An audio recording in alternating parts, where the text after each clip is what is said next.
J'étais dans le RERC, pour tout vous dire, et puis j'écoutais l'allocution du président et j'ai entendu qu'il proposait de passer à 21h, donc je suis descendu et je suis venu. Voilà. Je pense que tout le monde a été pris un petit peu de court. On est tous là de manière un petit peu spontanée. Pour moi, c'était avant tout un homme d'État qui avait un certain charisme. Je pense que sincèrement, c'était un homme de cœur.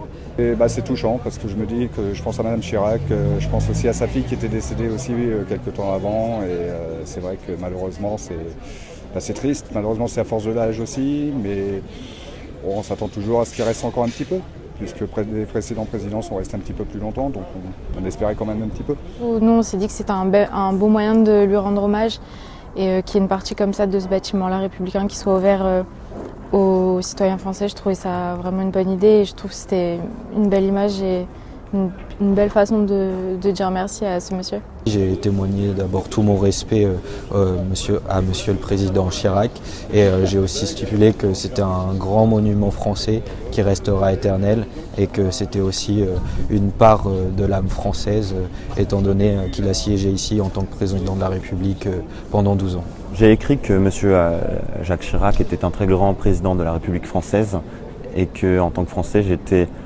éternellement reconnaissant pour le fait qu'il ait dévoué sa vie au service de la France, des Français. Goyam Bego, c'est du basque. Ça veut dire repose en paix mon ami.